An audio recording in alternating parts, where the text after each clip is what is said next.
दमोह के मिशन अस्पताल में इलाज के नाम पर 7 लोगों की जान लेने वाले फर्जी डॉक्टर नरेंद्र विक्रमादित्य यादव उर्फ एंजन केम को एक बार फिर 4 दिन की पुलिस रिमांड पर भेज दिया गया है। रविवार को रिमांड अवधि समाप्त होने पर पुलिस ने आरोपी को भारी सुरक्षा के बीच कोर्ट में पेश किया और आगे की पूछताछ के लिए रिमांड बढ़ाने की मांग की, जिसे कोर्ट ने स्वीकार कर 17 अप्रैल तक की रिमांड दे दी है। बता दें कि इससे पहले आरोपी को प्रयागराज से गिरफ्तार कर 5 दिन की रिमांड पर पुलिस को सौंपा गया था, जो रविवार 13 अप्रैल को समाप्त हुई थी। आरोपी की ओर से भोपाल से अधिवक्ता सचिन राय ने जमानत की अपील की, जिसे कोर्ट ने फिलहाल नामंजूर कर दिया। अधिवक्ता ने तर्क दिया कि प्रस्तुत दस्तावेजों की वैधता की जाँच की जा सकती है और आरोपी को इस तरह लंबी रिमांड पर रखना उचित नहीं है।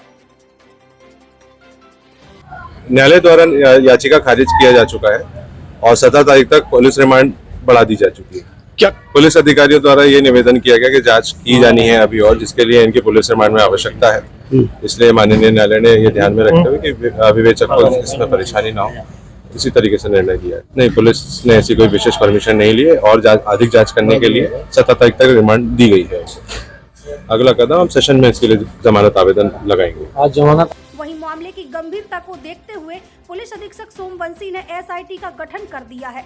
एसपी ने बताया कि एसआईटी न केवल आरोपी द्वारा प्रस्तुत दस्तावेजों की जांच करेगी, बल्कि यह भी पता लगाएगी कि उसने किन किन स्थानों पर फर्जीवाड़ा किया, किन किन लोगों के साथ उसकी मिली भगत रही और पूर्व में उसके खिलाफ कहां-कहां प्रकरण दर्ज है। वहीं बताया जा रहा है कि पुलिस ने आरोपी से गहन पूछताछ के लिए पीएचक्यू से पॉलीग्राफ टेस्ट की अनुमति मांगी है। अनुमति मिलते ही परीक्षण की प्रक्रिया शुरू की जाएगी। सुनील व्यास के साथ ईटीएन न्यूज दमोह। अभी तक जो डॉक्टर की हमारी रिमांड है उसमें आज चौथा दिन था हमारा। उसमें कुछ और नए तथ्य सामने आए हैं। हमारी एक टीम प्रयागराज गई हुई थी और एक टीम कानपुर गई हुई थी।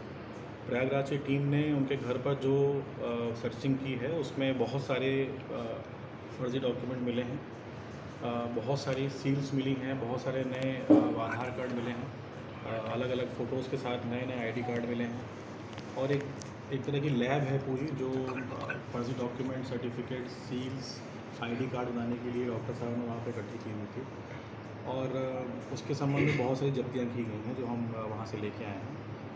उसके अलावा जो टीम कानपुर गई थी उसने उनके परिवार से, उनके पिता और उनके भाई से संपर्क किया है।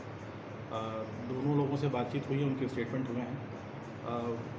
लगभग 1999 के बाद से 96 से 98 वो वहाँ रहे हैं अपने MBBS के बाद कुछ समय, लेकिन उसके बाद 1-2 बार गिनती में ही वो घर वापस आए हैं। घर से उनका ऐसा कोई बहुत संपर्क नहीं है और परिवार में उनकी कोई बातचीत नहीं होती है। पढ़ाई का खर्चा जो है, जैसा कि इन्होंने बताया कि वो अपनी साइड में कोई नौकरी करते थे, उसके उन्होंने अपना खर्चा चलाया है पढ़ाई का। परिवार में और कोई इसके अलावा कोई नई इन्फॉर्मेशन नहीं मिली है। परिवार की कुछ पुरानी फ़ोटोज़ हमें उनकी मिली हैं जो उनके परिवार की हैं।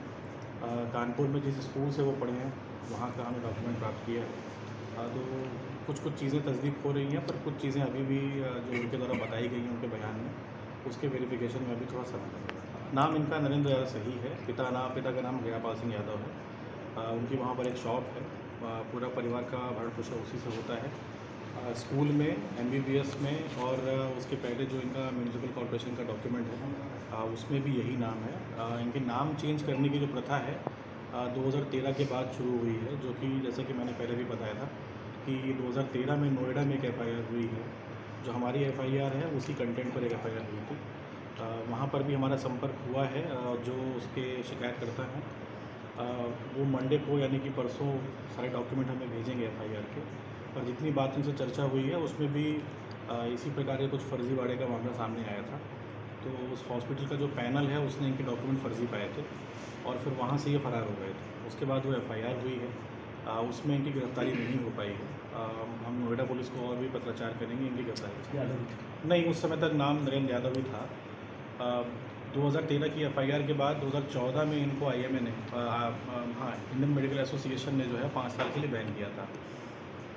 वो बैन का कारण ये FIR थी या कोई और रीज़न था अभी नहीं पता लगा है। हमने IMA से भी मिल कर बात की है। उस पत्राचार में हमने उनसे पूछा है कि किन कारणों की वजह से इनको सस्पेंड किया गया है। जो डॉक्यूमेंट हमें प्राप्त हुआ है उसमें प्रोफेशनल मिसकंडक्ट लिखा हुआ है। ये प्रॉबेबल है कि उस FIR के ताजर में इनको सस्पेंड किया गया हो। वो जानकारी ऐसे प्राप्त होती है तो उसके विषय में भी आपको बताया जाएगा। अभी तक की खबरों में बस इतना ही। अन्य खबरों के साथ जल्दी होगी आपसे मुलाकात। ताज़ा तरीन खबरों में बने रहने के लिए हमारे चैनल को सब्सक्राइब करें और लाइक करें, और खबरें पसंद आए तो शेयर करें। तब तक के लिए मुझे दीजिए इजाजत। नमस्कार।